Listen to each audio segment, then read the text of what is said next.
Hey everyone, welcome into the Thinking Crypto podcast, your home for cryptocurrency news and interviews. I'm your host, Tony Edward. On your way in, please hit that subscribe button as well as the thumbs up button and leave a comment below. If you're listening on a podcast platform such as Spotify or Apple, please be sure to follow and leave a 5-star rating. Folks, make sure you watch and listen to the end. We got big updates around Bitcoin and altcoins as we're seeing a bounce.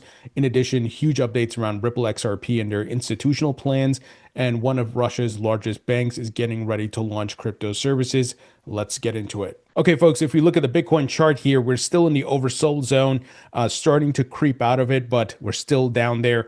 And Bitcoin today saw a bounce. It actually went above $71,000. So this is a good sign. And it's not surprising because, again, we've been so oversold. In fact, extremely oversold, hitting levels beyond the FTX crash and COVID and so forth. So there's been a lot of fear. In fact, the fear and greed index, it hit a 5.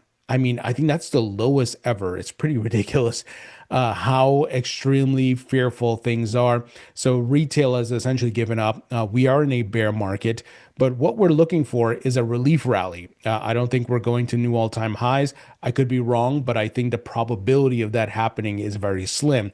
But I think the higher probability, because we're in extreme fear and we're oversold, is that a relief rally happens. Some people are saying we can move back to the 200-day moving average, which is about $100,000, a little bit over that. We can even extend a little bit higher before it rolls over to lower lows, but that's not guaranteed. So we've seen this market can fool us. It can do things that we are certainly not expecting. There is some manipulation going back to October 10th and what happened there.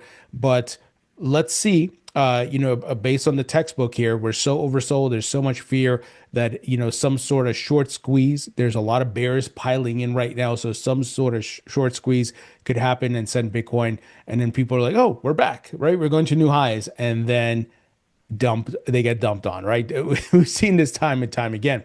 So if you look at coin market cap, and let me refresh here, coin market cap shows Bitcoin up around 10 to 11% over the past 24 hours, Ethereum up near 9%, BNB 6%, XRP, it was actually showing 25% earlier, Solana up over 14%. So seeing a little bit of a bounce, nothing significant. We want to, regain some of what we lost, of course. I mean, you look at Solana, it is $86, right?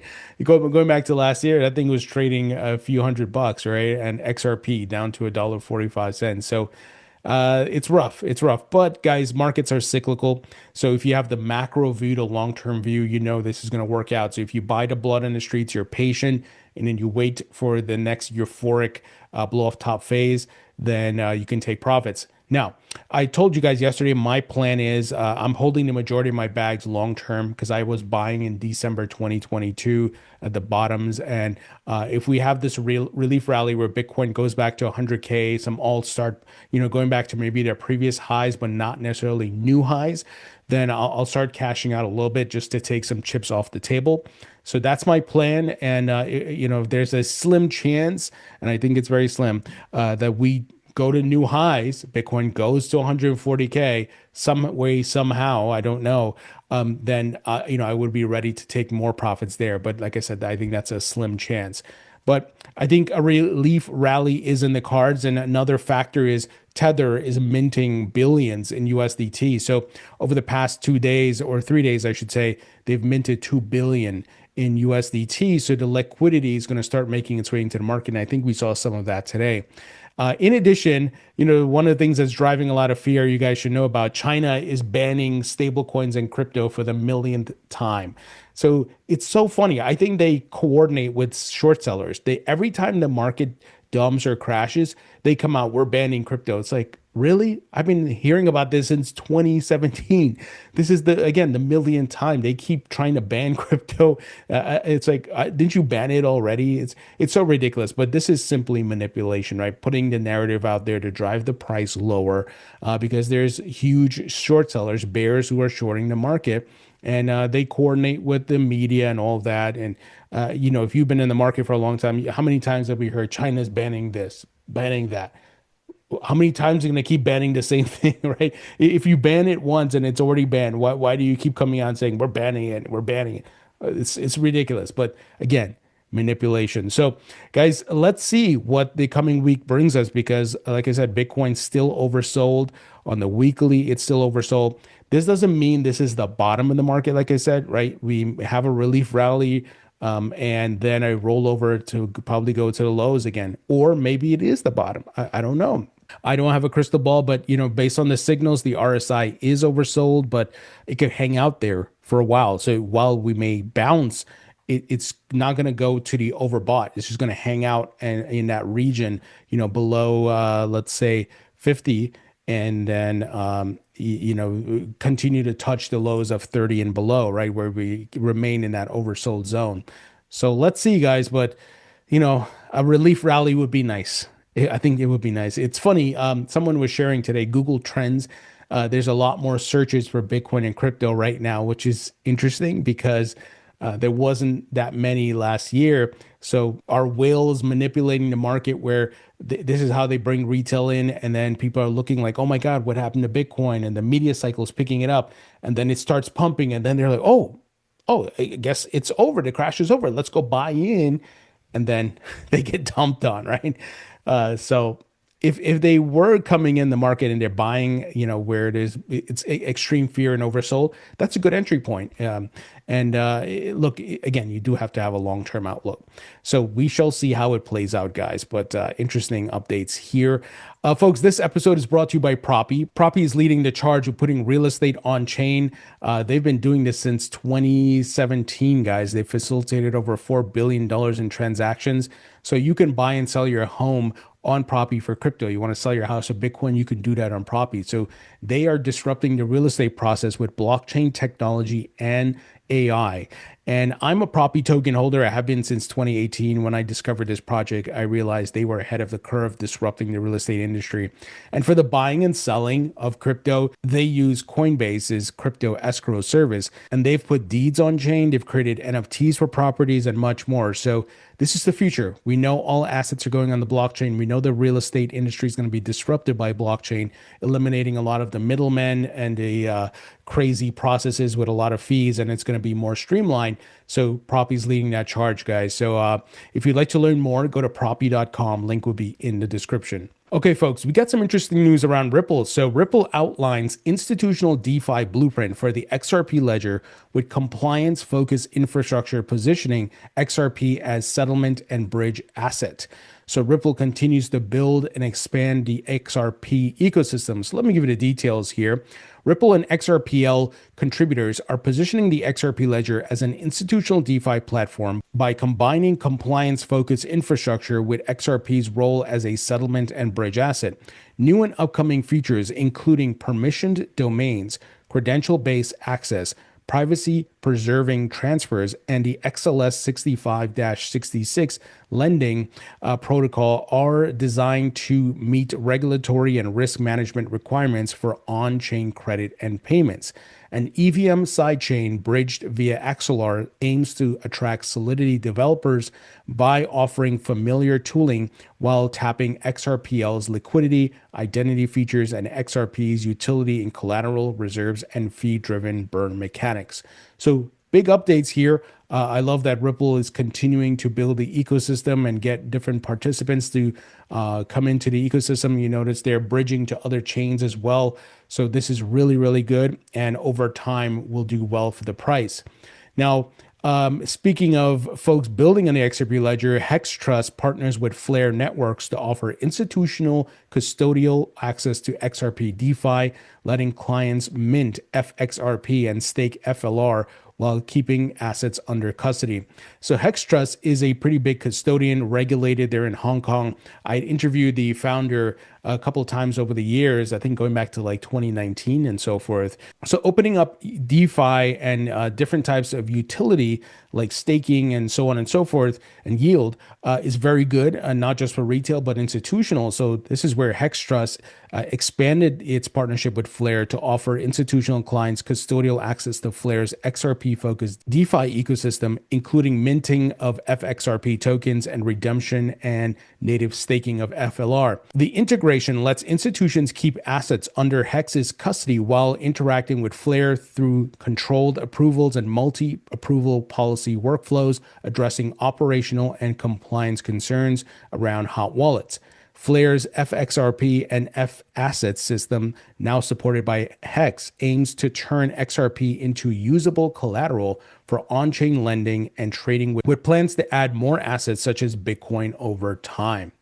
Very, very bullish here for both Flare and XRP. I hold both. Now, look at this news. Russia's largest bank, Sberbank, prepares to issue crypto-backed loans. We heard a bit about this in Q4 of 2025, and it looks like they're getting ready to launch this year. So again, Russia's largest bank is moving to offer loans secured by cryptocurrency and says it is ready to work with the central bank on regulatory framework. The lender piloted the model in January by issuing Russia's first Bitcoin-backed loan to major miner Intelion Data and already offers clients structured bonds and digital assets tied to Bitcoin and Ether. Sberbank planned program will extend crypto-backed lending beyond miners to businesses holding digital assets as Russia reopens its crypto market under new rules and prepares comprehensive legislation by July 1st, 2026. That's huge, folks. Whether you hate or love Russia, right?